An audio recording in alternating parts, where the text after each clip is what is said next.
Depois, quem quiser a porta do céu, a chave está aqui.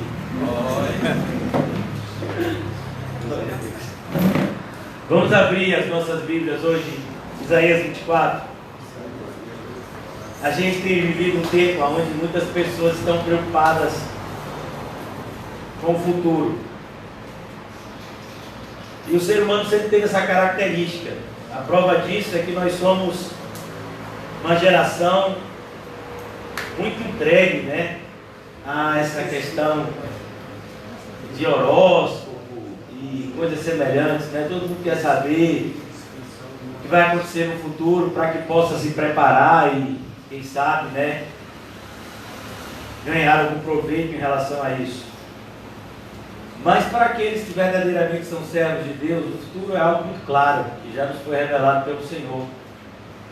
Não somente no livro do Apocalipse, que significa revelação, mas em tantas outras passagens da Bíblia, como a que nós vamos começar o estudo na manhã de hoje. A semelhança do que nós temos feito nas 2 últimas semanas, nós começamos um tema no domingo e prolongamos esse estudo normalmente durante toda a semana nos nossos encontros diários.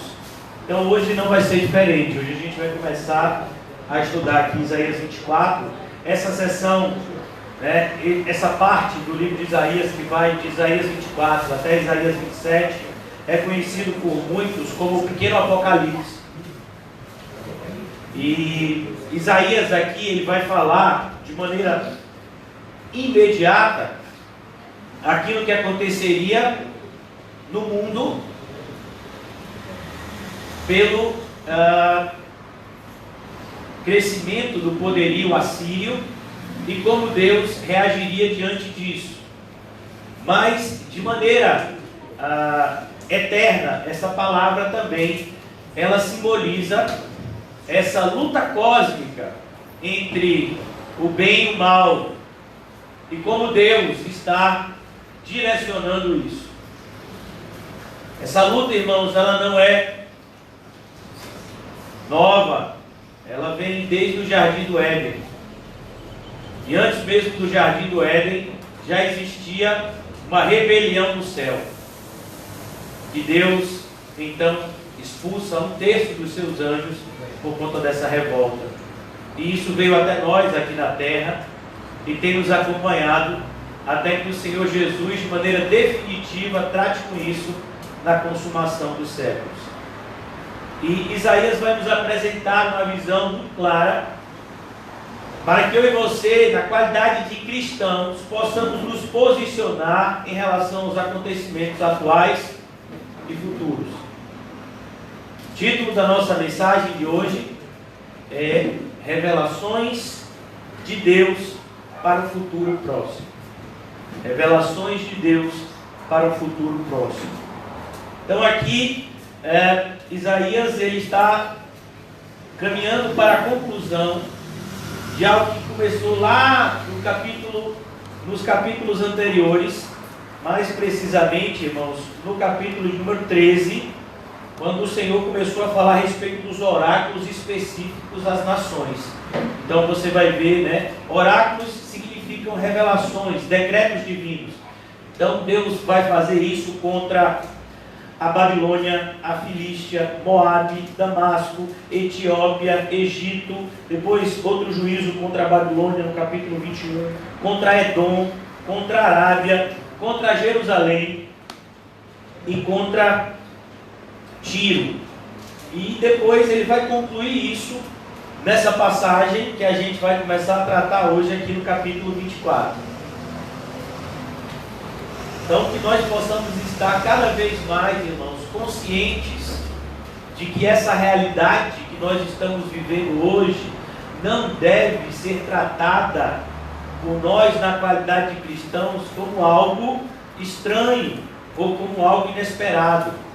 Pois o Senhor, de maneira muito específica, disse que isso aconteceria e que nós deveríamos ficar atentos, porque isso iria ser parte dos sinais que ele enviaria que ele está voltando. O Senhor Jesus, ele deixou de maneira muito específica marcado na mente dos seus discípulos isso. Os 3 evangelhos sinóticos nós vamos ter em Marcos 13, Lucas 21 e Mateus 24, nós vamos ter o chamado sermão escatológico de Jesus, onde Jesus, de maneira muito detalhada, revela qual seria o cenário do mundo antes da sua volta. Então, nós, como cristãos, quando vemos coisas como coronavírus, guerra entre China e Estados Unidos, assim como houve anos atrás a quase guerra entre os Estados Unidos e a Rússia, que na época era conhecido como União Soviética, isso não deve ser visto por nós como algo espantoso, mas como alguma coisa que já havia sido predita para nós há 2 anos atrás. E nós devemos estar preparados para situações semelhantes a essa. E qual é o papel da igreja que nós falamos ontem e vamos lembrar hoje? É conhecer a Cristo e fazê-lo conhecido. Esse é o nosso papel. Quanto mais percebemos que a volta do Senhor se aproxima, devemos nos dedicar desimpedidamente ao evangelismo e ao discipulado. Ide por todo o mundo e pregai o evangelho. E essas pessoas que creem no evangelho, as discipule. É isso que o Senhor Jesus fala em Mateus 28. Então nós precisamos estar cada vez mais alicerçados na verdade de Deus, para que tenhamos posturas maduras e corretas diante dos acontecimentos. Em Efésios capítulo 4, o Senhor especificamente fala sobre isso por meio do seu apóstolo, o apóstolo Paulo. E ele diz: olha, eu tenho levantado pastores e mestres para que eles ensinem a vocês, para que haja um aperfeiçoamento dos santos. E ele diz: para que vocês não sejam mais como meninos. E ele vai dizer qual é a característica dos meninos na fé. Meninos e meninas na fé são aqueles que são levados de um lado para o outro por toda sorte de doutrina. Então, tá tendo guerra não sei aonde. Meu Deus, que loucura, vamos fazer o quê? Tá tendo fome não sei onde. Meu Deus do céu. Meu filho, não é assim. Como cristãos, as circunstâncias não podem nos abalar, porque nós estamos alicerçados na rocha. Nós não seguimos a voz do mundo, nós seguimos a palavra de Deus e a voz do seu Santo Espírito, que pela fé habita em nós. A promessa se cumpriu. Aqueles que se arrependerem e crerem em Cristo receberão o dom de Deus, que é o Espírito Santo. Está escrito lá em Atos capítulo 2. Isso tem se cumprido na sua vida e na minha, eu espero. Então hoje nós vamos iniciar essa exposição aqui a partir do capítulo 24 de Isaías, para que eu e você cada vez mais estejamos cheios do Espírito Santo e, como eu disse, desimpedidamente nos entregando a obra que gera e gerará para nós uma recompensa eterna. Nós precisamos cada vez mais viver de tal forma que as nossas palavras finais se assemelhem às palavras do apóstolo Paulo, quando ele disse: eu sei quem eu tenho crido e ele é poderoso para guardar o meu depósito até aquele grande dia. Eu e você precisamos viver de tal forma que no final da nossa vida possamos dizer isso com veracidade. Eu sei em quem eu tenho crido e ele é fiel para guardar o meu depósito até aquele grande dia. Cristãos, inevitavelmente, são um povo que tem um tesouro no céu e não na terra. E todos os recursos que estão disponíveis para nós aqui na terra serão usados para levarem as pessoas ao reino dos céus, por meio do Evangelho. É assim que nós devemos viver, é assim que nós devemos morrer. Versículo 1 do capítulo 24. Eis que o Senhor vai devastar e desolar a terra. Mais direto que isso, impossível. Pessoas que esperam um mundo melhor vão se desapontar muito com o futuro. Isso já tem acontecido. Essa ideia de mundo melhor, irmãos, ela não é nova.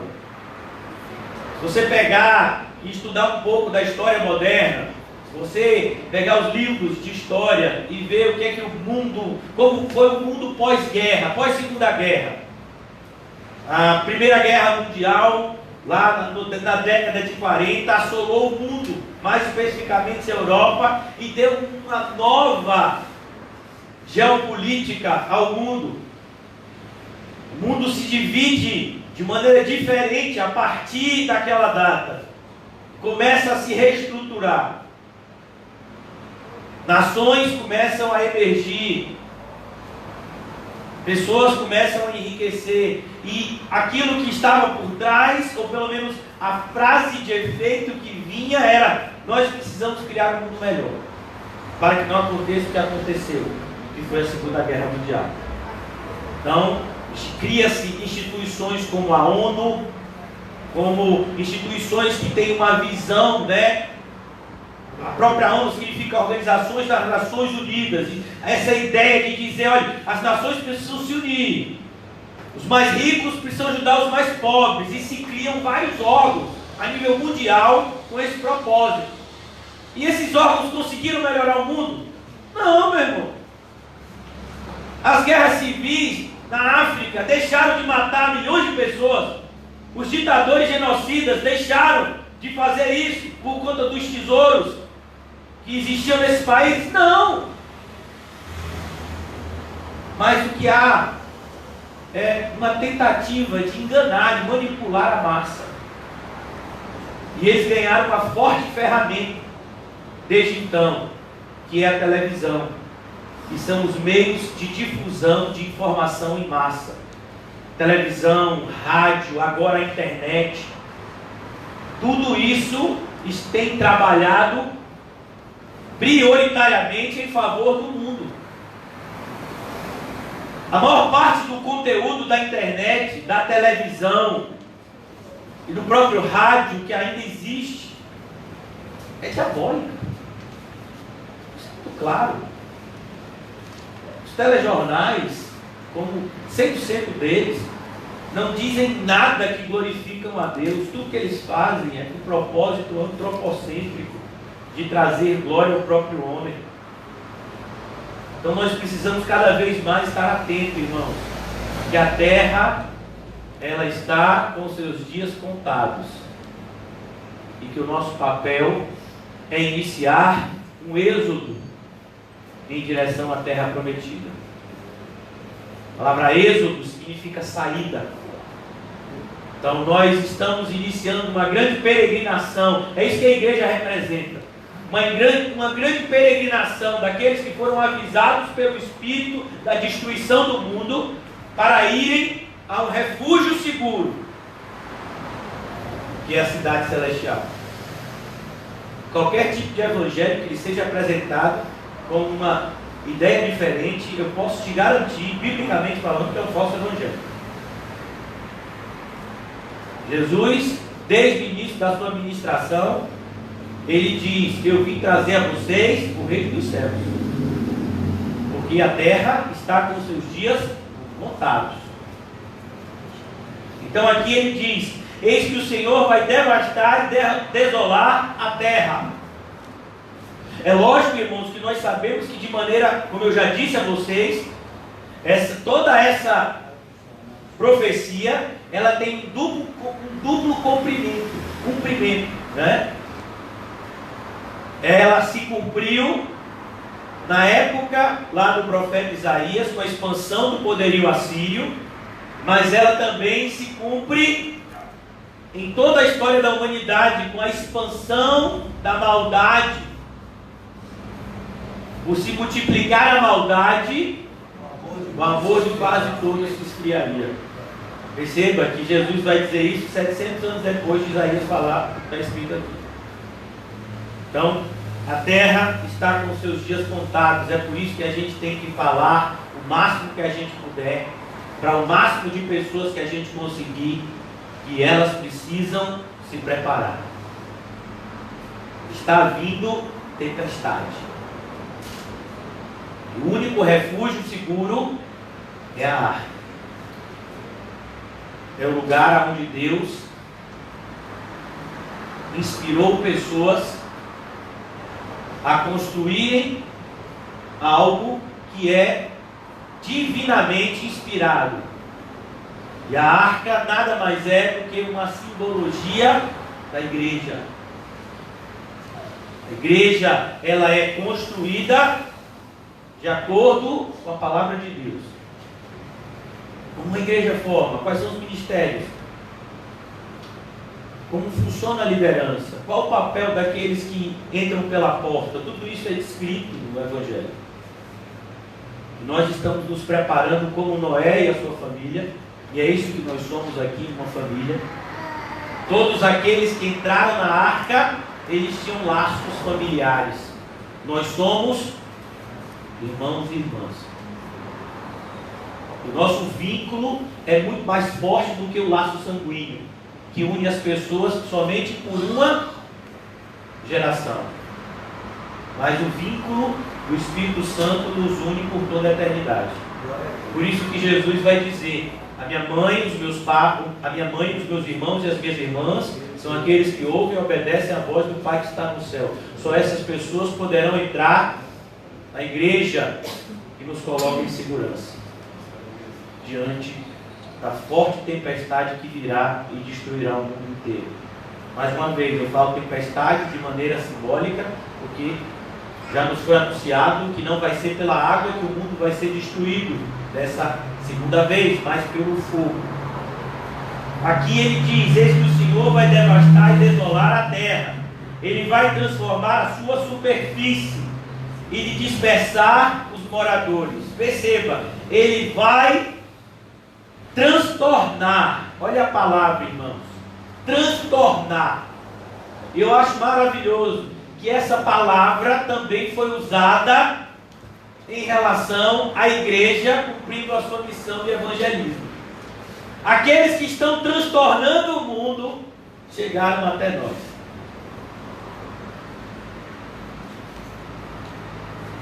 A superfície, ele dispersará os moradores. Quem pode, irmãos? Quem pode permanecer em pé diante da presença de Deus? Quando o templo que foi construído na época de Salomão foi inaugurado, a presença do Senhor naquele lugar foi tão forte que ninguém conseguiu ficar de pé. Imagine isso.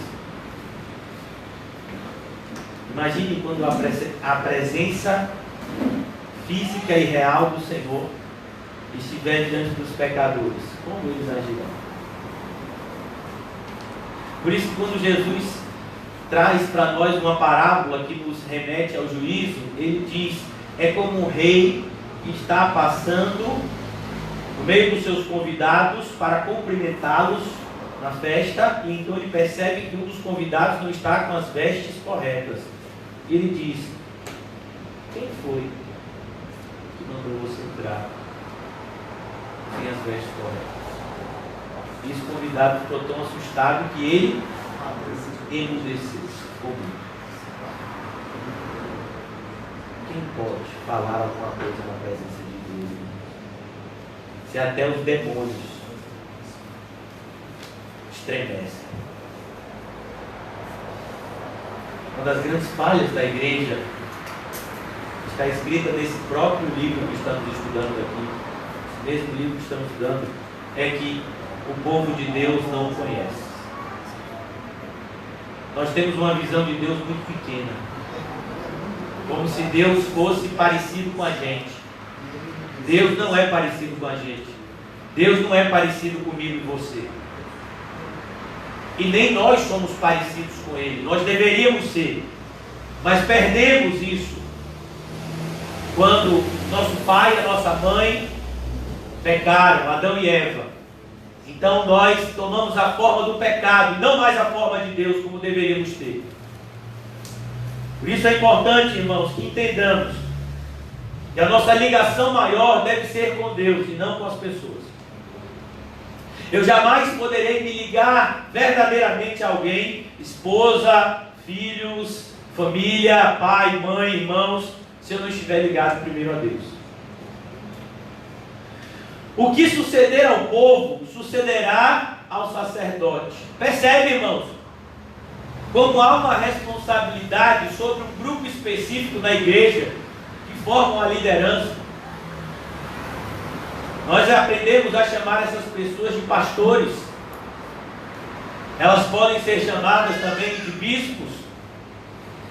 Pastores, bispos, são sinônimos.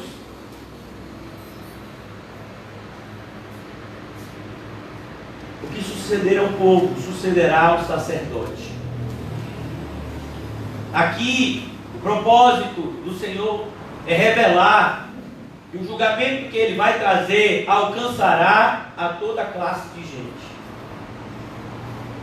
O que suceder ao povo, sucederá ao sacerdote, ao servo, ao seu senhor, à serva, à sua dona, ao comprador, como ao vendedor, ao que empresta, como ao que torna emprestado, ao credor, como ao devedor. Ele está mostrando, olha, ninguém está livre. Ninguém está livre daquilo que Deus vai enviar. A única proteção que nós temos é Cristo. É a única proteção.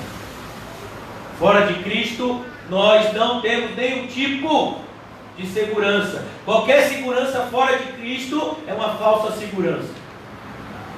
É como uma pessoa construir a sua casa sobre areia movediça. Então ele diz para nós aqui, o que suceder a um vai suceder a outro. E de maneira muito visível nós temos percebido, é claro, que sempre a classe que mais sofre do ponto de vista físico são os mais pobres. Mas se você perceber, esse vírus tem demonstrado que o fato de você ter algum dinheiro ou não vai te proteger. E que no nosso país, propriamente falando, esse vírus chegou para a classe mais rica. Quem trouxe esse vírus para nós foi pessoas que estavam vindo da Europa.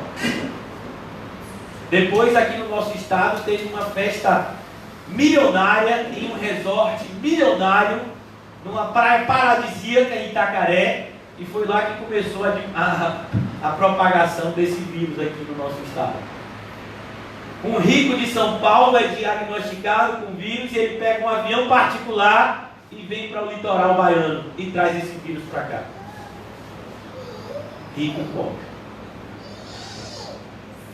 Então a gente tem que tomar muito cuidado, irmãos, porque por mais que você possa galgar acréscimos financeiros na sua vida, você pode comprar uma casa e colocar nessa casa um muro de 10 metros e se sentir seguro dentro das suas paredes de aço, mas isso não vai lhe proteger da ira de Deus.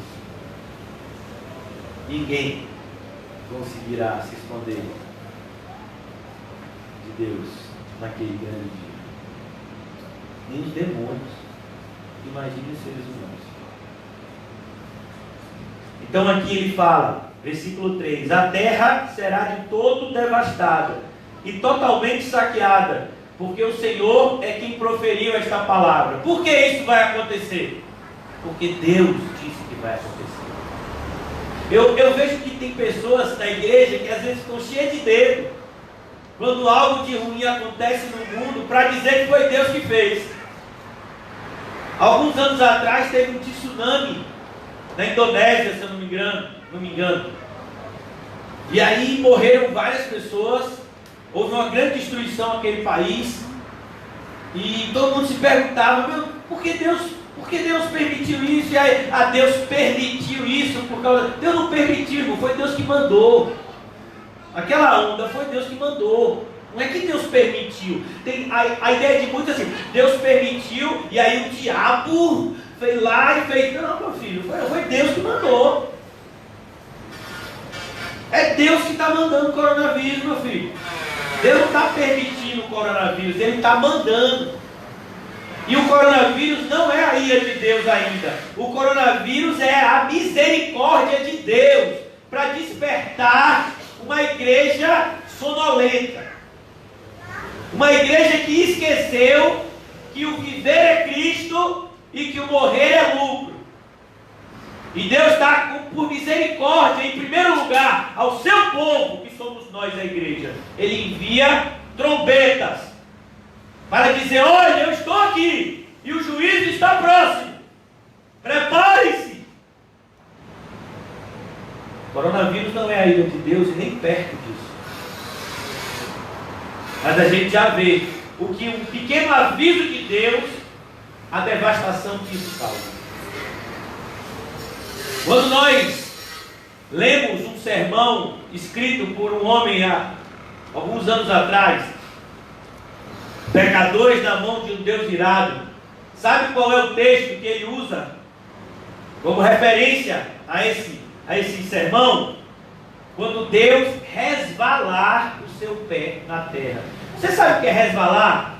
É dar um pequeno toque. Se Deus der um pequeno toque na terra, meu filho, acaba tudo. Você imagine que se uma dessas estrelas aí, né, o pessoal chama de asteroides, né, se um desses corpos celestes aí, que eu não estou falando de anjos celestes, estou falando que vive no universo aí, se um dessas pedras grandes aí, que vivem perambulando de um lado para o outro, cair aqui na terra, acaba tudo. Agora imagine se um pedacinho do pé de Deus tocar na terra. E a gente às vezes não tem noção do tamanho de Deus. Você sabia que os cientistas até hoje estão calculando qual é o tamanho do universo? Mas uma coisa os cientistas já descobriram: que o universo ele tem começo e fim. O mais vasto que o universo seja, ele tem começo e fim. Algumas pessoas chegam a fazer cálculos. O universo tem tamanho, não sei o quê. E quem criou o universo? É um ser que não tem fim. Aleluia. Não se engane, irmãos. Não ache que Deus é como nós. Perceba que muitas pessoas gostam de colocar uma rivalidade entre Deus e o diabo. Não existe. O ódio de Satanás é justamente porque ele não pode nada contra Deus. Então ele procura de alguma forma assolar a criação de Deus. E mal sabe ele, ou melhor, por mais que ele saiba, o mal que habita nele não faz com que ele enxergue claramente de que todo o mal que ele projeta contra a criação de Deus, Deus transforma em bem. Aquele demônio que sentia prazer em dar tapa na cara de Paulo, só estava fazendo o bem a ele. Paulo, meu filho, você não pode se ensoberbecer, porque uma das características dos meus discípulos, não é nem do apóstolo, dos meus discípulos é que eles são mansos e humildes. Não posso deixar você se ensoberbecer, Paulo. E aí ele envia o demônio chegava lá: vou pegar você, seu pobre miserável, tem na cara dele. Olha como eu sou forte, eu sou um demônio, vou bater na cara de Paulo. E tudo que aquele demônio fazia era o quê? Deixar Paulo do jeito que Deus queria que Paulo ficasse: manso e humilde. Todas as coisas cooperam para o bem. Isso falou uma pessoa que passou pelo que passou. Paulo, você está querendo dizer que o seu apedrejamento cooperou para o bem? Você está querendo dizer que os açoites que você tomou, os chicotes que você tomou, as prisões que você passou, você está dizendo que isso cooperou para o bem? É exatamente isso que eu estou dizendo. Não só para o meu bem, mas para o bem de toda a igreja. Então aqui, irmãos, é preciso que nós venhamos a nos portar corretamente diante da crescente e visível destruição que chegará ao mundo inteiro. Não se engane, irmãos. O pior desse vírus ainda está por vir. Eu disse isso há um mês atrás, mais ou menos. E repito: a terra pranteia e se murcha, o mundo enfraquece. Versículo 4: e se murcha. Enlanguecem os mais altos do povo da terra. A ideia aqui é subir a lama até os mais poderosos, mas a lama vai atingir o pé deles. Não vai ter lugar seguro para ninguém. Todo mundo vai se sujar.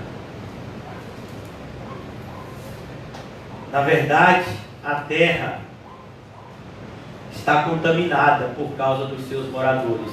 Percebeu? Por mais que a máscara, o álcool em gel, uma asepsia lhe proteja de contrair o coronavírus, mas nenhum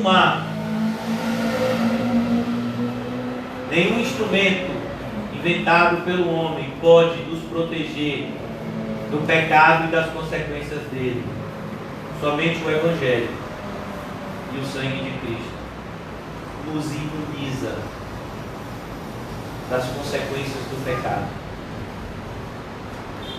Por isso a gente tem que tomar muito cuidado, irmãos. A terra toda está contaminada. Percebeu a palavra? Será que isso tem alguma coisa de coincidência com a atualidade? Contaminada.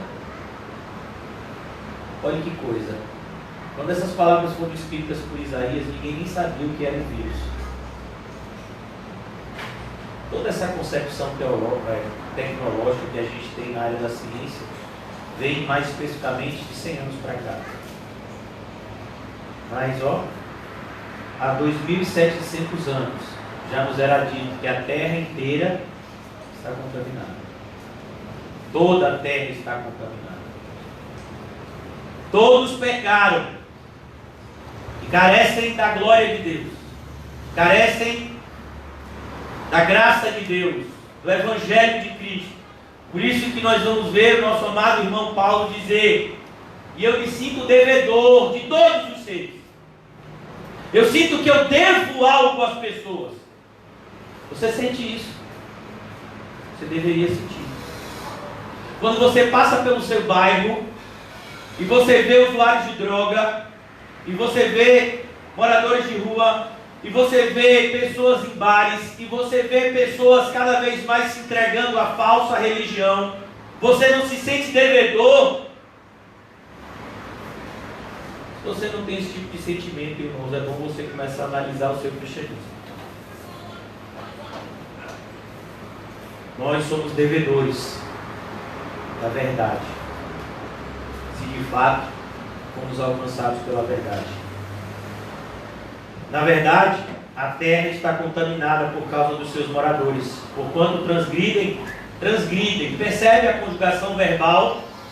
É algo continuado, não é que eles transgrediram no passado, eles continuam transgredindo no presente, é ato contínuo.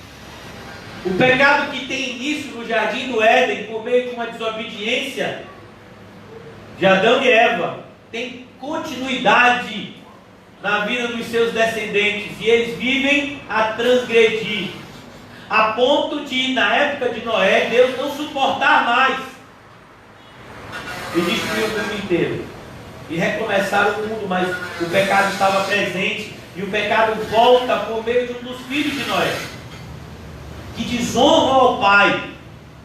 Às vezes a gente não dá devido valor a esse alerta. Honrar pai e mãe é o primeiro mandamento com promessa, para que tudo lhe vá bem. Sabia que um filho de Noé foi amaldiçoado porque ele não cumpriu isso? Cã. Noé se embriagou, ele ficou despido, e Cã, em vez de honrar o seu pai, desonrou o seu pai, comentando com os seus outros irmãos o que tinha acontecido com ele. Sabe o que os outros dois irmãos fizeram? Pegaram um pedaço de pano e, de costas, para não ver a nudez do pai, cobriram o pai. Ó, atitude diferente.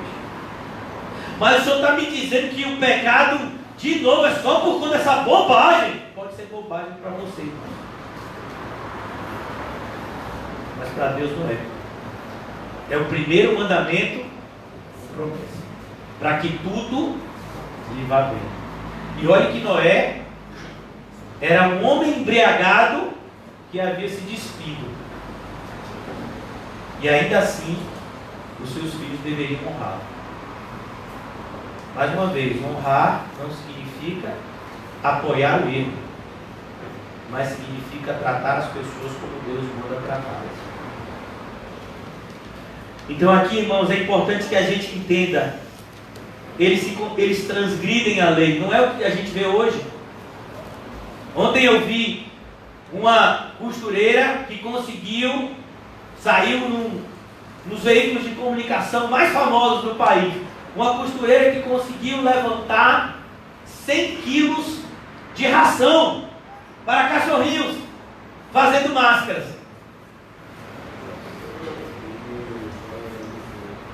Tem um monte de gente morrendo, seres humanos como nós, morrendo. Está voltando lugar para enterrar seres humanos. Não é mais na Itália não, nem na Espanha, no nosso país, aqui no Amazonas. Corpos em hospitais, esperando para serem enterrados. E alguém dedica todo o seu esforço para conseguir ração para os cachorrinhos. Que atitude bonita, irmão. Não é não? Isso é muito lindo. Eu chego a me emociono. Você percebe a vileza do ser humano? A perversidade de uma atitude como essa. E a gente olha para essas coisas e ainda acha bonito. Tem gente que acha bonito. Crente e diz que é bonito. Então a gente tem que tomar muito cuidado, irmãos, com o nosso cristianismo. Muito cuidado, porque um falso cristianismo vai te levar ao inferno verdadeiro. Na verdade, a terra está contaminada por causa dos moradores, porque transgridem as leis. Que leis? As leis de Deus. Ah, mas eu não conheço a lei de Deus. O problema é seu. Você devia conhecer. É como, por exemplo, se você chegar para entrar no ônibus e você estiver sem máscara, e o motorista disser, não, você não vai entrar. Não, mas eu preciso chegar em tal lugar e eu não tenho máscara. Problema seu. O prefeito baixou um decreto aí, se eu botar você para dentro antes, vai ser problema para mim. Mas eu não conheço esse decreto, eu nem sei ler. Eu sou analfabeto. Na minha casa eu não tenho computador, não tenho rádio, não tenho nada. Não sei nada de decreto, meu filho. Não vai ser decreto. Você nem o que é decreto. Ô, meu filho, você pode até não saber o que é decreto, mas também você não vai entrar no ônibus. Percebeu? Existem decretos em relação ao governo do estado que estão proibindo a abertura de rodoviárias. Se eu não me engano, umas rodoviárias municipais, né, algumas estão fechadas. Não está podendo sair ônibus e chegar ônibus. Ah não, mas eu preciso muito, é aniversário do meu filho e eu preciso chegar na capital. Ô meu filho, você pode... Imagina, uma pessoa do interior, lá na roça, faz a mínima ideia às vezes do que está acontecendo, porque não tem os veículos de comunicação lá. Mas eu vim aqui, rapaz, como eu sempre venho nessa data, pego um ônibus certinho e vou lá e visito meu filho e volto. Não, mas o governador baixou um decreto aí que os ônibus não podem mais se mover daqui para a capital, porque está tendo um grande surto de pandemia. Rapaz, a pessoa chega, o que é pandemia? O que é vírus? O que é decreto? Quem é o governador? Só posso dizer uma coisa, você não vai pegar o seu ônibus. O fato de você não conhecer as leis de Deus, irmãos, não tira de mim, de você, a responsabilidade de cumpri-las. Tem muita gente que diz, ah, mas eu não sabia. Você não sabia, meu filho? Então você tem dois erros. Não fazer e não saber. Porque é sua obrigação conhecer. E mais, é sua obrigação ter desejo de conhecer.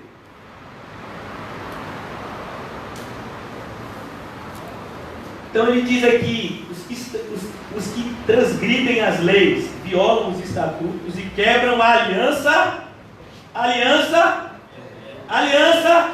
eterna. Percebeu? Não é uma aliança transitória, não é algo que veio simplesmente na nossa geração, ou que veio mesmo com Cristo. Não, essa aliança sempre existiu. Sabe o que é que a Bíblia vai dizer? Lá no livro do Apocalipse, se eu não me engano, o cordeiro que foi imolado desde antes da fundação do mundo. Como assim? Mas Jesus só morreu há 2000 anos atrás. Para mim e para você. Mas para Deus, aquilo que Jesus fez há 2000 anos atrás é considerado como se já tivesse sido feito mesmo antes dele criar Adão e Eva. Vai entender isso. Só se você tiver uma mente livre. Que a gente aceita as revelações de Deus, embora muitas delas não possam ser compreendidas na sua totalidade, porque em parte conhecemos. A limitação não está na mensagem, a limitação está naquele que recebe, que somos nós. Então tem textos na Bíblia que vai dizer assim: e nós julgaremos aos anjos. Você sabe como isso vai ser? Eu não sei. Ah não, mas tem pastores que sabem. Se eles disserem que sabem, é mentiroso. Ninguém sabe. Se alguém disser para você como é o céu: ah, eu fui lá no céu. Foi no céu e voltou. Foi, eu fui no céu. Fui no inferno e voltei. Mas o que tem de gente no meio da igreja dizendo essas coisas, o pessoal acredita. Não, a gente não conhece essas coisas. O que a gente conhece é muito pouco. Sabe por quê? Porque a gente não tem condição de conhecer. Cuidado, irmãos. Você e eu temos que nos ater àquilo que nos foi dado a conhecer.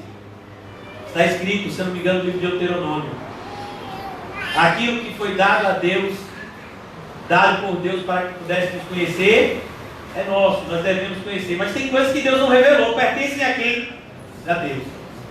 Um dos homens que mais estudaram o caminho de Cristo e os desígnios de Deus, de toda a história, foi um homem chamado Agostinho.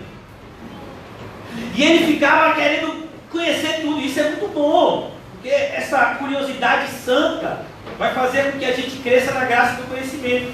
Mas existem portas que não estão abertas por Deus e que não adianta forçar a entrada. Então esse homem, ele percebeu que Deus é Pai, Filho e Espírito Santo. E ele queria conhecer os pormenores da doutrina da Trindade. Então ele escreve um livro de 700 páginas sobre a Trindade. Sabe como é que termina o livro? Eu nem precisei ler as 700, graças a Deus. O livro termina dizendo assim: a gente nunca conhecerá a Trindade, de fato, desse lado da eternidade. E ele estava sem conseguir dormir, irmãos, orando, buscando a Deus, lendo a Bíblia igual maluco, até que Deus teve misericórdia dele e deu um sonho. Olha que coisa linda, né? Para um homem tão ligado às letras, Deus deu um sonho. Para aqueles que são ficcionados em sonho, Deus manda ler a Bíblia. E aí Deus falou com o Agostinho estava dormindo, devia estar dormindo atribulado, parecendo um Agostinho que a gente tem aqui na igreja. Um negócio assim, esconde. E aí a pessoa está lá, Agostinho tribulado, ele tinha um soninho assim, e Agostinho, ele vê no sonho um menino fazendo o que a gente mais conhece, né? Se a gente levar nossos filhos para a praia, o que eles vão querer fazer? Eles vão querer brincar na areia, né? E aí uma das brincadeiras que se fazia, minhas filhas mesmo cresceram sem, acho que se elas foram na praia, nas 10 anos, acho que foi uma vez ou duas, né, comigo. Mas quando vai, quando ela é pequenininha assim, o que uma criança quer fazer? Ela faz o que a gente chama de piscininha, né? Aí abre aquele buraco, começa a pegar a água do mar e jorrar ali. O irmão Quinho mesmo era expert nisso, quando ele era mais jovem, trabalhava com isso. E essas piscininhas, e aí ele vê um menino com um copo, pegando água do mar e jogando na piscininha. E aí o homem chega para o menino ali e diz assim: vem cá, rapaz, o que você está tentando fazer? Ah, eu vou pegar toda a água do mar e vou colocar nessa piscininha aqui. Aí o homem diz: claro que você não vai conseguir. E o menininho olha para o homem e diz: é mais fácil eu conseguir isso do que você conseguir entender a Trindade. Aí ele pegou e disse: obrigado, Senhor. Imagina. Que misericórdia de Deus, né? Então, irmãos, a gente tem que tomar muito cuidado. Eu tenho batido nessa tecla e vou continuar. Pare de perder tempo com aquilo que não é importante. Discutir sobre arminianismo e calvinismo não é importante. Debates denominacionais não são importantes. Discutir sobre a quantidade de água usada no batismo não é importante.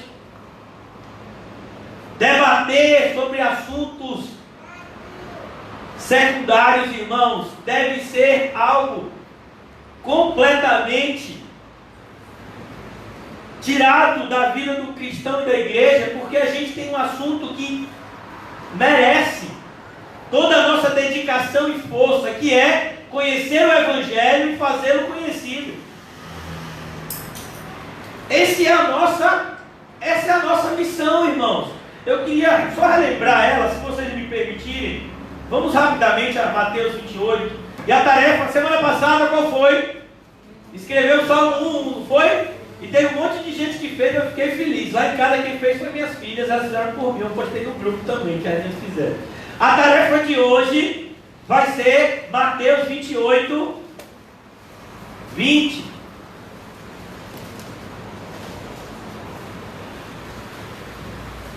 Amém?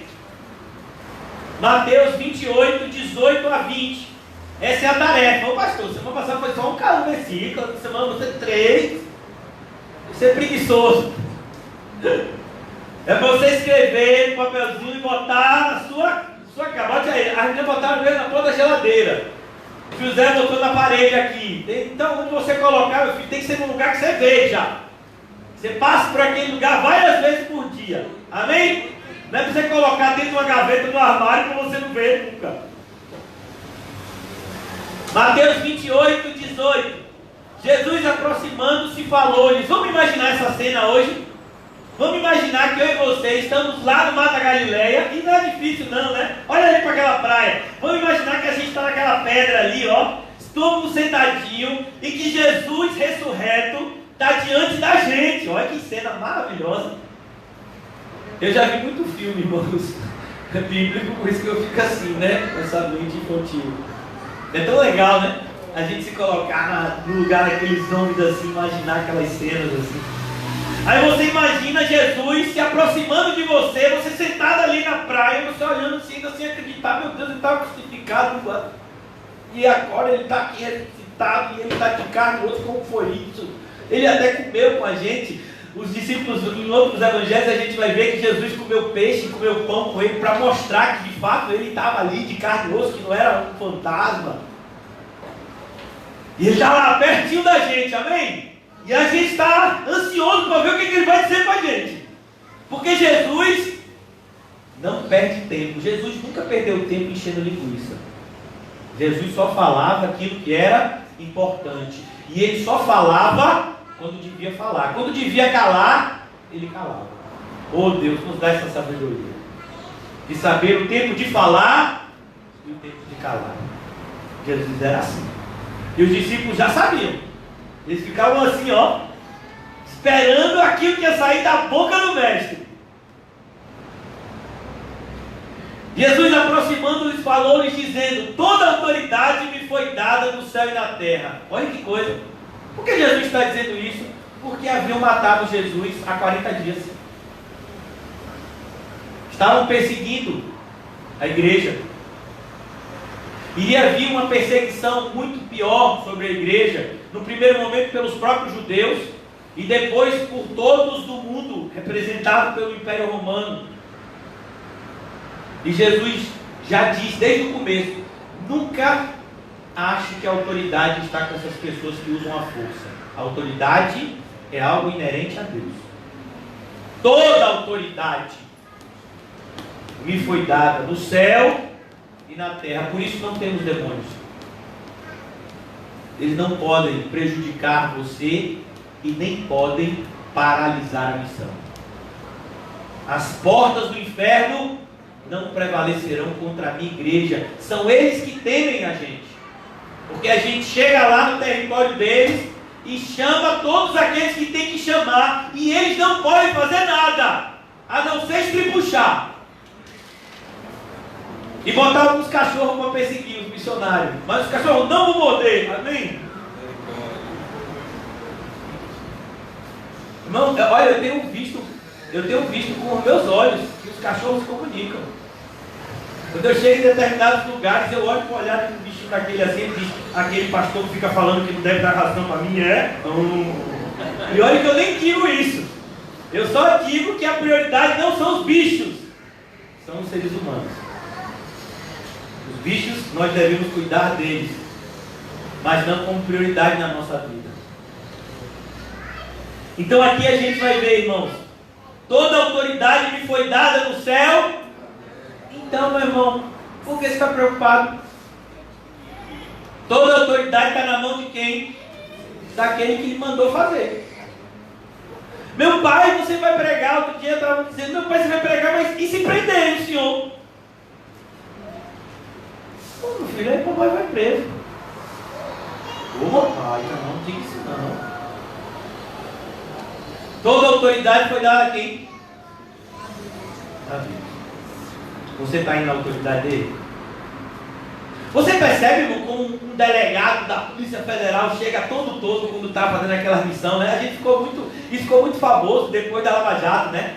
Aqueles policiais todos de preto. Muitos desses policiais foram colegas meus de sala na época de faculdade. Na minha época de faculdade, logo que eu me formei em 2002, teve um concurso para a Polícia Federal. Aqui teve 600 vagas para policial, mais não sei quantas centenas de vagas para delegado, e muitos colegas meus passaram, né? E aí você vê aquelas pessoas assim, tudo se achando de preto, porque eles estão com a autoridade do Estado para fazer apreensões, né? Busca e apreensão para prender algumas pessoas, eles estão todo. Ô meu filho, mal sabem eles que quem tem toda a autoridade não é a caneta de um juiz, não é a caneta de um presidente, mas é a pena eterna de Deus. Aquilo que ele escreveu está escrito. Você vê esse presidente, ele escreve um decreto hoje, tem que revogar no outro dia. Uma decisão judicial hoje pode ser transformada hoje ainda. Então, olha, tá vendo aí? Ó, vai ser um carro tipo esse aí que José vai pregar. Ó, tá vendo aí? Ó? Amanhã José vai dizer: vamos para o céu, vamos para o céu. Em nome de Jesus.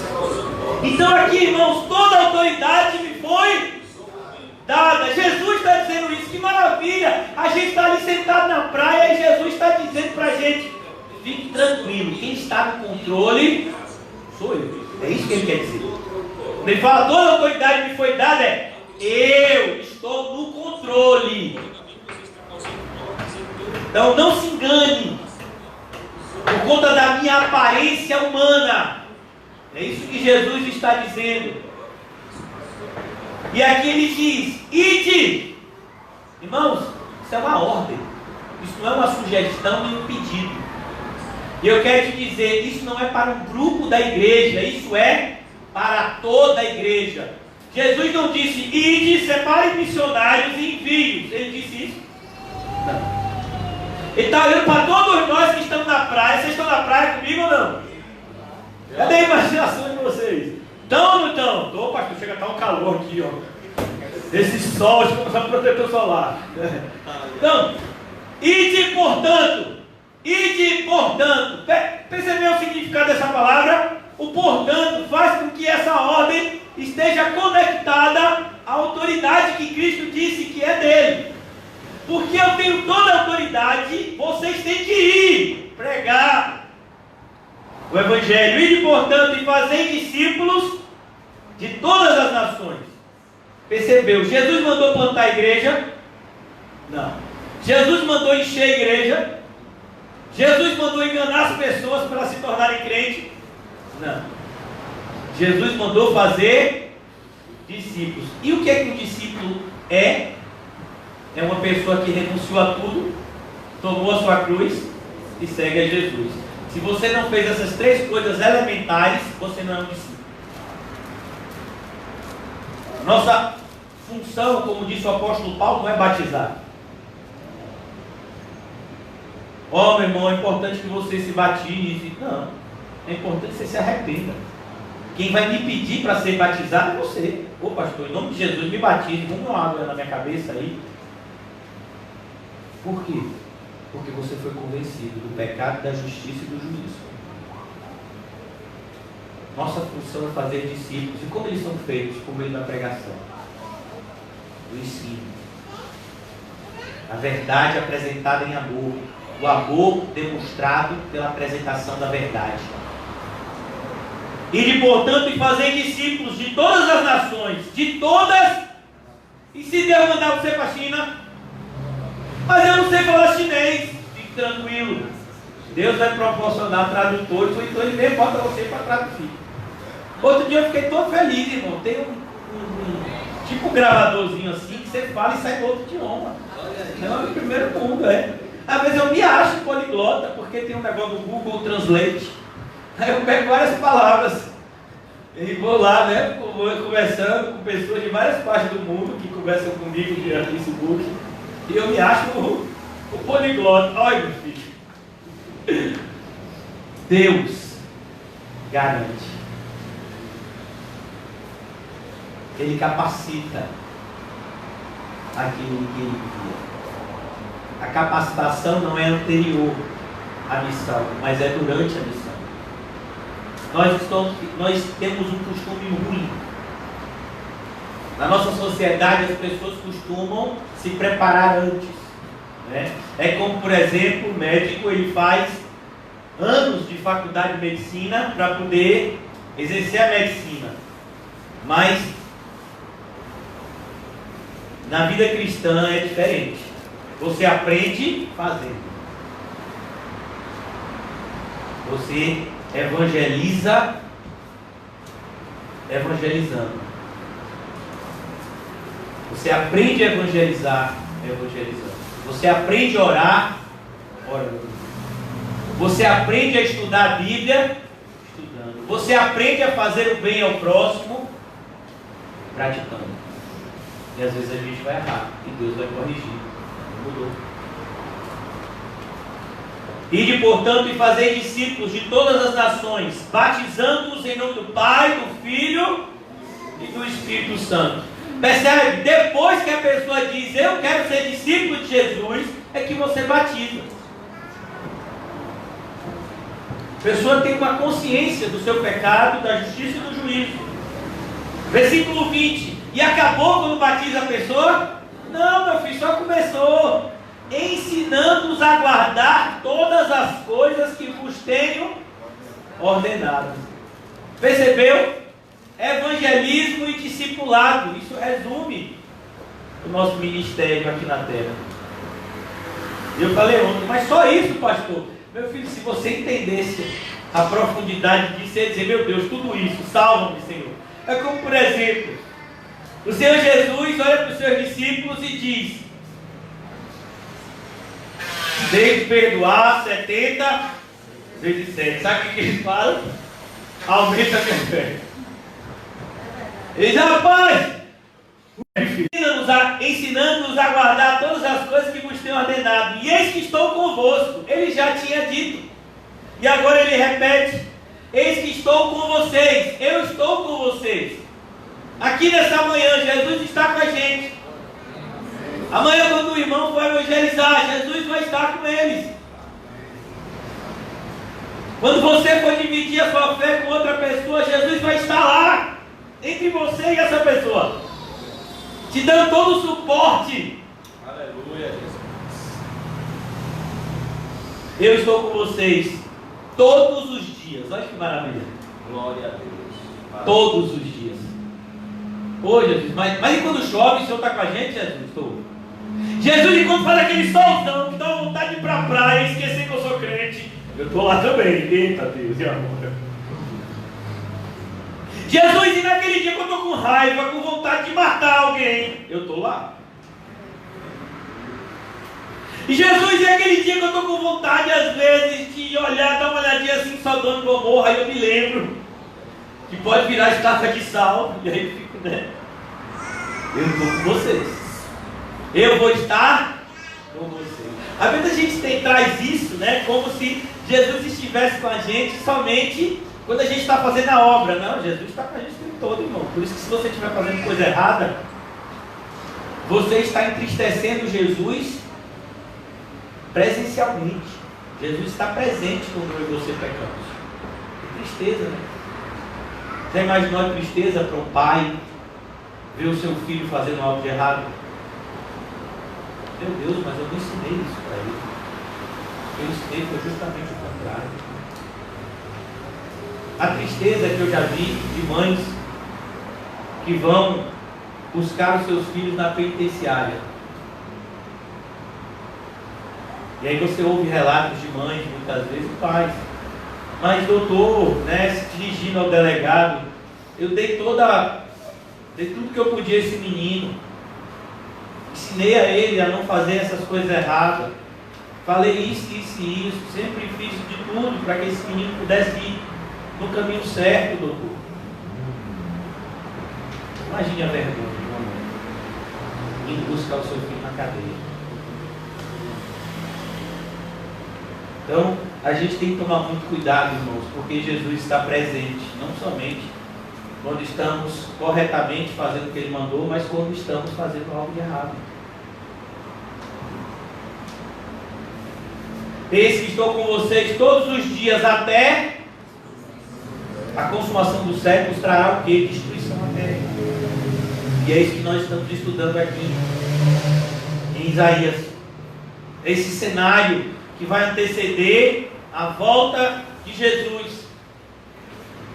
E ele diz aqui, versículo 6, Isaías 24, 6: por isso a maldição consome a terra, e os que habitam nela se tornam culpados. Percebe, irmãos? Tem algum inocente morrendo de coronavírus? Não, não tem. Mesmo um cristão que morre de coronavírus, ele é inocente? Não. Ele era um culpado que foi perdoado por Deus. Mas ele era o quê? Culpado. Aquele ladrão que foi salvo, ele se achava inocente? Não. Senhor Jesus, eu matei, roubei, eu sou um perverso pecador. Lembra-te de mim quando entrares no teu reino. Ele era culpado. Não tem nenhum inocente aqui não. O apóstolo Paulo, já com cabelos brancos, cheio de marca no seu corpo, quase se aproximando para o final do seu ministério, ele diz: olhe, fiel esta palavra e digna de toda aceitação, que Jesus Cristo veio ao mundo salvar pecadores, dos quais, e isso escandalizou a muitos, eu sou o maior de todos. Paulo, você? Mas Paulo, você já foi perdoado? Eu sei. Eu fui perdoado da condenação, mas eu ainda sinto tristeza por tudo aquilo que eu fiz. Deixa eu lhe dizer uma coisa, irmãos. Arrependimento não é colocar uma borracha no nosso pecado, naquilo que a gente fez de errado, mas é de fato transformar aquilo que a gente fez de errado em um alerta para que a gente não repita isso no futuro. Então, se você esquece o que você fez de errado no passado, provavelmente você vai fazer de novo. Ah, mas Deus já me perdoou, e por conta disso você vai fazer de novo? A porca lavada vai voltar a remover segundo o lamaçal? O cão vai voltar ao seu vômito? Então não, irmãos, de forma alguma. Eu sei quem eu era.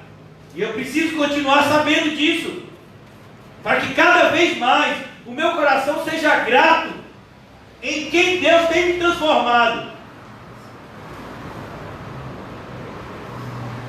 Um dos homens aonde essa transformação mais foi impactante foi um homem que escreveu um hino muito famoso na igreja, John Newton. Escreveu aquele hino, Graça Maravilhosa, Amazing Grace. Ele foi o capitão de um navio que comercializava escravos para as colônias inglesas. E ele tinha matado uma série de pessoas. E ele ouvia muitas vezes de noite a voz dessas pessoas que ele havia matado. E ele escreve, perto já, depois ele se converte, torna um pastor, extremamente usado por Deus. E uma das frases que ele diz, próximo à sua ida ao céu, ele diz: olha, eu já sou velho, e minha mente está desvanecendo. Estamos esquecendo das coisas. Mas cada vez mais eu posso ver que eu sou um grande pecador e Jesus é um grande Salvador. Sabe para quem Jesus é um grande Salvador? Para quem se sente um grande pecador. E se você acha que à medida que a luz entra em você, você se sente mais limpo, eu quero te dizer que a luz que está te iluminando é outra. A luz de Cristo mostra que nós ainda estamos sujos demais. De maneira que, como está escrito em Apocalipse 22, o limpo tem um desejo desesperador de ser limpo mais ainda. Mas irmão, você já está limpo. Não, está sujo aqui. Está sujo aqui, está sujo aqui. Não, irmão, para de exagero, irmão. Você já está limpo. Não, está sujo aqui dentro que você nem sabe o quanto. Então, irmãos, é preciso que a gente se veja como culpado para que os nossos pecados sejam perdoados. Por que os fariseus não foram perdoados? Porque eles não se sentiam culpados. O médico é para quem está ação? Não, para quem está doente. Eu não vim salvar justos, mas chamar pecadores culpados ao arrependimento. Por isso, não permita que as cenas que nós já vimos e que veremos tragam a nós qualquer tipo de vinculação emotiva. Me perdoe a honestidade nua e crua, mas a maioria das pessoas que morreram com esse vírus estão no inferno, merecidamente. Você quer mudar esse cenário? Então vamos pregar o Evangelho. Era diante desse cenário que o apóstolo Paulo dizia: eu faço de tudo para com todos, para, se possível, salvar alguns. Paulo, você vai usar esses recursos para quê, Paulo? Por que você não compra uma roupa diferente, Paulo? As pessoas estão dizendo que a maneira que você se veste é desprezível. Não, os recursos têm que ser usados para Cristo ser conhecido. Essa roupa aqui não é importante. O importante é que eu estou vestido com a justiça de Deus. E eu quero que outras pessoas recebam essa mesma vestimenta. Até o rei Agripa. Ó rei Agripa, eu desejo que você seja como eu. Por isso, irmãos, temos que tomar muito cuidado para não estarmos dando valor ao que não tem valor, para não estarmos chamando vilões de mocinhos e o único mocinho de vilão. Glória a Deus. Os que habitam nela se tornam culpados, por isso serão queimados os moradores da terra e poucos homens restarão. Por se multiplicar a maldade, o amor de quase todos se esfriaria. Mas há um número de evangélicos hoje no mundo é tão grande, será? Olha, irmãos, há alguns anos atrás, eu creio que há 10 anos atrás, os Estados Unidos é com certeza um dos países que tem maior número de evangélicos, pois eles foram colonizados pelos puritanos, fugindo da perseguição religiosa na Inglaterra. E o movimento evangélico é muito forte nos Estados Unidos, do ponto de vista financeiro e teológico. E lá nos Estados Unidos eles têm muitas pesquisas ligadas à igreja evangélica. Tem uma denominação evangélica que fez um estudo e em um ano cerca de 300 mil pessoas foram batizadas em toda essa denominação. Dessas 300 mil pessoas, menos de 30 mil permaneceram na igreja. E aí depois foi feito um outro estudo entre aqueles que estavam na igreja há mais de 10 anos, se eles obedeciam os princípios evangélicos. Irmãos, Se o evangelho fosse levado a sério, é o que conclui essa pesquisa, 97% da igreja estava desobedecendo. Já imaginou isso? Será que isso é parecido com a realidade do nosso país? E como? O que você acha que está acontecendo no nosso país? Você acha que de fato os evangélicos são evangélicos? Você acha mesmo? Irmãos, eu quero te dizer que evangélico não é um rótulo que você usa. Evangélico diz respeito à vida que você vive. Você pode viver uma vida evangélica quando as suas decisões diárias são pautadas pelo evangelho, ou você pode viver uma vida mundana, quando as decisões que você toma no seu dia a dia são pautadas pelo seu coração enganoso, em virtude das informações que você recebe do mundo. A maioria dos evangélicos não são evangélicos. Muitos nem conhecem o evangelho. E aqueles que conhecem um pouco não têm nenhum desejo de praticá-lo na sua totalidade. Pergunte para muitos dos evangélicos: irmão, você conhece Marcos, o evangelho? Ah, conheço. Eu conheço a palavra, varão. Eu tenho um diploma de teologia aqui no anel. Eu comprei ele, mas tudo bem, mas eu tenho. Ah, então você conhece o evangelho? Ah, conheço a palavra, varão. Então no evangelho de Marcos, no capítulo 8, aquela parte assim, finalzinha assim, preirando 34, 35, diz que todo aquele que tentar salvar a sua vida, perdê-la. Varão, não é assim. Você não pode levar isso ao pé da letra. Olha. Não pode e leva como, meu filho? Não, varão, não é desse jeito não, porque Jesus quer que a gente tenha uma vida maravilhosa aqui.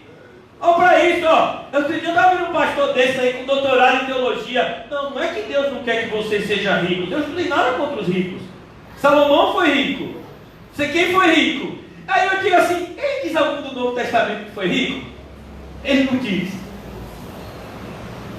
Ele vai ter que ir no Velho Testamento para pegar todos os exemplos de lá. É como as pessoas que vão falar, né, justificar a vinculação do cristão com a política. Eles não vão poder usar nada do Novo Testamento. E mesmo aquilo que eles usam do Antigo Testamento, eles têm que perverter para isso. Chamar José de governador é uma estupidez. José era nada mais do que um administrador.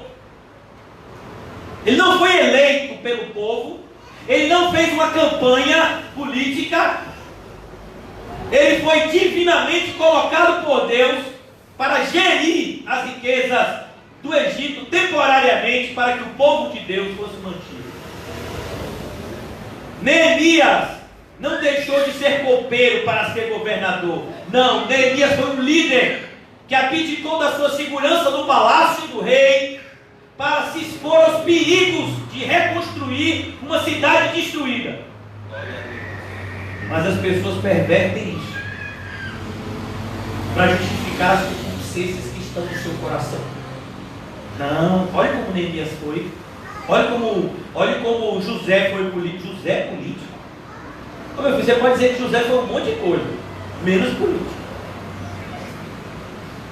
José podia fazer política com os seus sonhos, ele fez. Faraó disse: você vai adivinhar meu sonho? Eu não, eu puder nenhum para adivinhar sonho. Agora o Deus que eu sirvo. Cuidado, irmãos. Cuidado com os falsos mestres que vêm até vocês disfarçados de ovelhas. Cuidado com as meias verdades, porque elas trazem uma condenação completa. Por isso serão queimados os moradores da terra, e poucos homens restarão. Nesse mundo evangélico, de milhões de evangélicos, poucos ainda são fiéis à mensagem da cruz. Eu decidi nada saber entre vocês, a não ser Cristo e este crucificado. Eu quero apresentar o Evangelho a vocês. É Jesus Cristo morrendo pelos nossos pecados, segundo as Escrituras, e ressuscitando ao terceiro dia, segundo as Escrituras. Essa mensagem tem sido cada vez mais esquecida pelos evangelhos e trocada por uma mensagem que traga algum tipo de motivação mundana para as pessoas terem sucesso na terra. Olha, Deus vai fazer com que você tenha um bom emprego, Deus vai fazer com que você tenha uma boa saúde, Deus vai te dar muitos anos de vida, Deus vai fazer isso, Deus vai te salvar aqui, Deus vai te salvar ali, e você vai fazer o quê? Você vai ser fiel no dízimo. É isso que a Bíblia diz. Todo aquele que não renuncia 10% não pode ser meu discípulo. É isso que está escrito em Lucas 14. Todo aquele que não renuncia tudo quanto possui não pode ser o meu discípulo. Não pode. Não é que você vai ser um discípulo de uma categoria inferior, é que você não é discípulo. Por isso que hoje em dia você vai encontrar muitos simpatizantes do Evangelho, e poucos evangélicos. Das pessoas que ouvem como Herodes de bom grado a João Batista, mas daqui a pouco vão mandar o quê? Decapitá-lo. Você já imaginou isso? Quando eu ouço aquele negócio, eu fico com medo. E tem gente que diz assim: pastor, gostei da sua pregação. Eu digo: ô Jesus, será que é esse? Ele vai matar? Ô Pai, que seja pela tua glória, Senhor, e a glória do teu santo evangelho. Eu quero concluir já na manhã de hoje, já para um vídeo mais. Brandeia o vinho, enlanguece a vide, e gemem todos os que estavam de coração alegre. Eu quero mostrar isso para vocês, irmãos. Vou concluir aqui, se Deus permitir, vamos dar continuidade no versículo 8, hoje à noite, lá no Alto das Pombas. Não se engane, a alegria do mundo é um veneno para a sua alma. Tudo que o mundo tem proposto. Eu tenho ficado assustado, irmãos, com os países que já foram visitados pelo coronavírus. Você não percebe qualquer arrependimento, qualquer mudança espiritual. Hoje eu estava vendo uma reportagem que os espanhóis, as pessoas lá da Espanha, eles estão saindo às ruas para orar, para agradecer a Deus? Não, para ter um pouco de lazer. Aí eles estão indo para a praia, andar de skate, de bike. Você não vê nada de arrependimento, irmão. Eu vi ontem uma menininha que viralizou na internet, uma menininha, acho que de 4 anos, sei lá, pequenininha ela, bonitinha, mas falando um monte de bobagem, e todo mundo achando aquilo lindo. Coronavírus, você tem que ir embora, coronavírus. Coronavírus, eu preciso sair, eu preciso ver minhas amiguinhas. Eu digo, meu Deus, e a mãe achando aquilo, porque ela está falando o que todo mundo está sentindo. Eu não senti o que essa menina está falando. Ela não me representa, não. A jornalista disse: essa menina representa o que todos nós estamos sentindo. Eu não. Primeiro que essa menina não tinha nem falando. A mãe dela que devia estar dizendo para ela: meu filho, o coronavírus está mostrando para a gente que Deus está no controle de tudo e que a gente tem que se arrepender. Preparado está para aqueles que não se arrependem coisas muito piores. E olha, minha filhinha, ficar em casa é ruim, mas ir para o inferno e ficar preso lá é muito pior. Coronavírus vai passar e as pessoas vão sair de casa, mas quem for para o inferno não vai sair de lá nunca, viu, filhinha? É isso que devia ser ensinado. Mas a gente está num mundo assim, que as crianças ensinam o errado. Por quê? Porque ninguém ensinou certo para elas. Lá na minha casa não são minhas filhas que me ensinam. Eu que tenho que ensinar. E não ensinar brincadeiras. Brincadeiras o mundo já ensina. O Evangelho não tem que ser apresentado às nossas crianças como algo divertido. O Evangelho tem que ser apresentado para nossas crianças como algo importante. Que vai ser a diferença entre salvação e condenação. Mas as crianças, ainda bem, elas estão salvas. Quem te disse isso? Quem disse isso? Você sabia que quando Deus mandava juízo sobre uma nação, Ele matava todo mundo, inclusive crianças e mulheres grávidas? Quem garante que aquela criança foi para o céu ou para o inferno? Existe uma teologia baseada em versículos esparsos que busca justificar a salvação das crianças, uma vez que elas não teriam como externalizar o seu arrependimento. Irmão, cuidado. Isso não tira de nós a obrigação de ensinar aos nossos filhos o caminho que deve andar. E desde quando a gente tem que começar a ensinar? Desde o ventre. Davi disse que ele era pecador desde onde? Desde onde Davi era pecador? Desde o ventre da mãe dele. Eu sou pecador desde a barriga de minha mãe. Pois é, mãe, vocês têm filho, olha a Bíblia na mão, meu filho, ó, eu sou pecador. Você vai nascer em pecado, por isso, ó, eu já vai aprender daí que você vai ter que buscar a Cristo, viu? E quais são as canções de niná que o seu filho tem que ouvir? Miserável pecador que sou, quem me livrará dessa morte? Vamos pedir para os irmãos fazer, né? Canções assim. Salva. Irmão, é isso mesmo. Precisamos entender que essa obrigação está sobre nós. Porque se uma criança cresce, se torna um adolescente e sai da igreja, ele precisa entender: você está indo para o inferno, viu? Muitas adolescentes e adultos que saíram da igreja quando cresceram, nem foram ensinados a respeito da seriedade disso. Porque enquanto estavam no ambiente da igreja, só era ensinado coisas como Arquinha de Noé, como brincar todo mundo, fazer o seu bichinho. E orar para ele.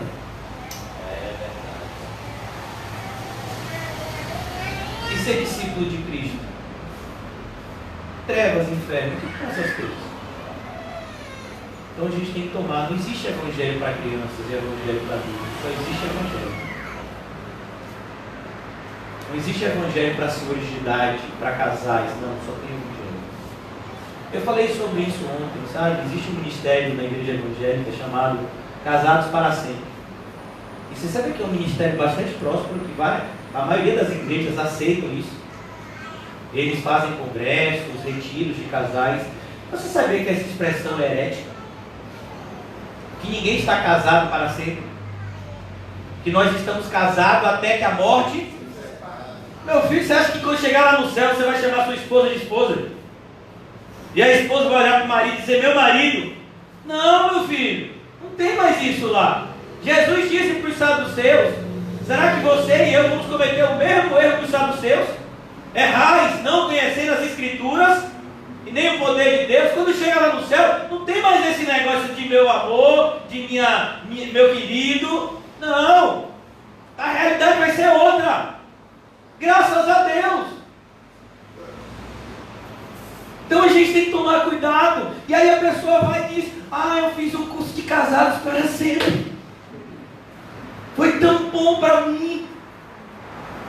Ô meu filho, se você gostou desse negócio, eu tenho certeza que você não vai gostar do final da sua jornada. Tome cuidado. Tome cuidado com aquilo que agrada a sua carne. Porque inevitavelmente vai estar fazendo mal à sua alma.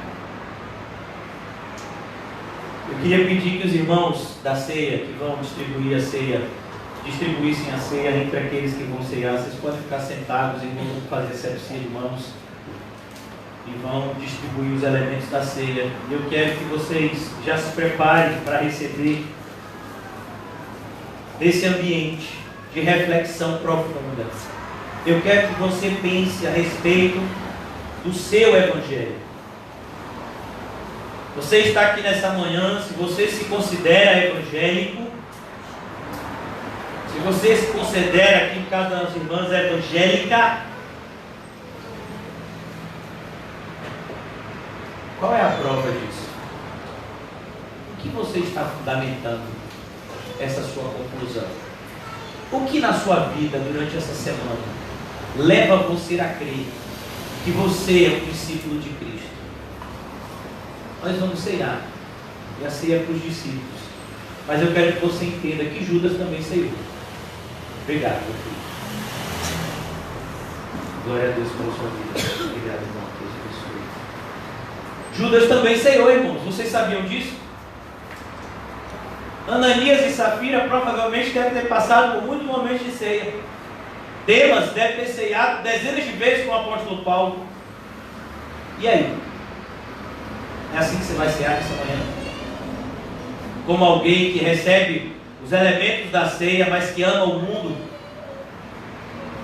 Como alguém como Ananias e Safira, que por mais que esteja oferecendo algo a Deus, ainda quer guardar algo para si, escondido de Deus? Como a gente vai ceiar nessa manhã, irmão? Diante de tudo aquilo que a gente ouviu aqui, das revelações de Deus para o futuro próximo, como é que está o nosso relacionamento com Deus? Eu quero te perguntar, o seu relacionamento com Deus é virtual ou é real?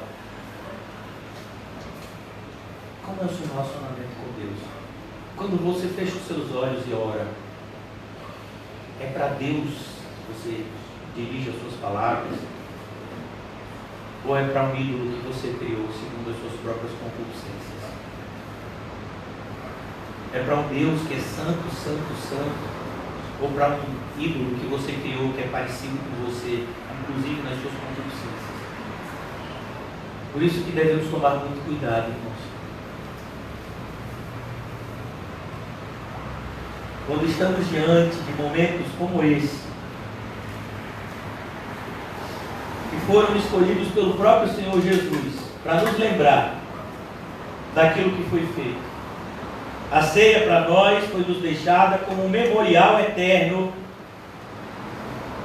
daquilo que o Senhor Jesus fez por nós, na cruz.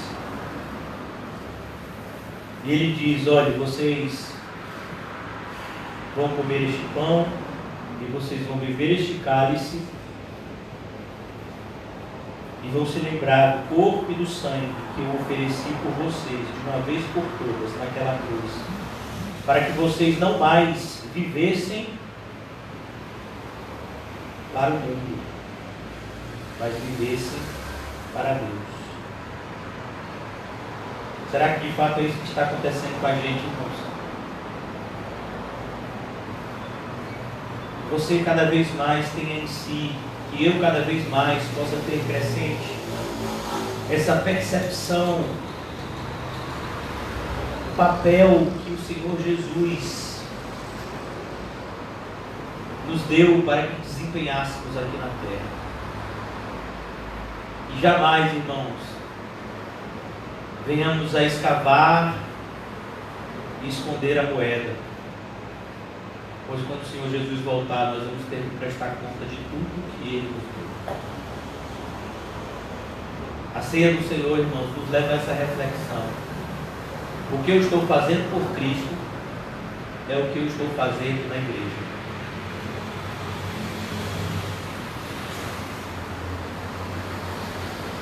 Que o Senhor nos ajude nessa manhã, comermos e bebermos para a sua glória. Comamos e bebamos.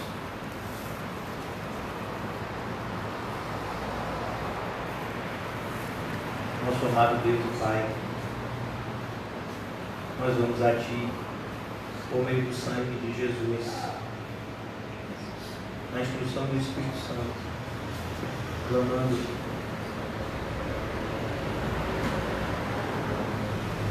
por uma graça abundante, que mude cada vez mais o nosso entendimento e nos coloque, Senhor, a viver uma vida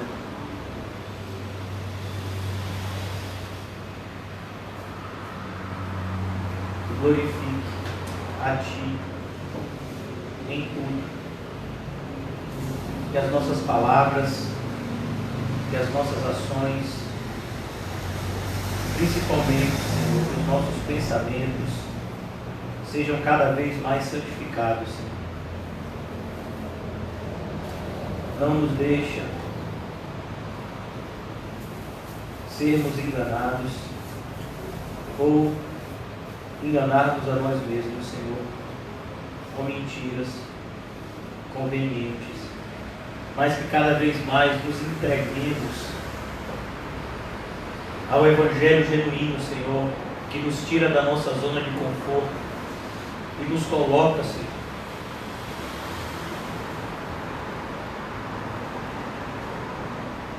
na grande guerra que existe desde muito tempo antes de nós, que é o combate da fé. Nos ajuda, Senhor, a combater o bom combate. Ó Senhor Jesus, ajuda-nos, Senhor, a esmurrar o nosso próprio corpo quando necessário, para não sermos condenados naquilo que conhecemos. Ajuda-nos, Senhor Jesus, a manusear bem a nossa ferramenta de combate, que é a espada do Espírito, a usá-la adequadamente. Não nos deixa, Senhor, jamais nos apartar da simplicidade do Evangelho que salva o pecador e apresenta para ele o caminho do céu. Na nossa congregação local, cada vez mais, Senhor, sejamos impulsionados a desempenhar o nosso serviço a Ti. Que o Senhor possa, meu Deus, proporcionar a cada um de nós um grande avivamento, um despertar de fé. Que o Senhor possa nos colocar, Senhor, segundo a Tua boa vontade, como peças de uma grande engrenagem, e que nós possamos, pelo Espírito Santo, ajudarmos mutuamente no desempenho do ministério de cada irmão. Ó Deus, ajuda-nos a compreender que nos foi ensinado na Tua palavra, que o nosso papel, quando percebemos que o Senhor está voltando, não é abandonarmos a congregação, como se tornou o costume de alguns, mas estarmos cada vez mais reunidos, preparados e nos preparando para a Sua chegada por meio do amor e das boas obras. Ajuda-nos a entender, Deus.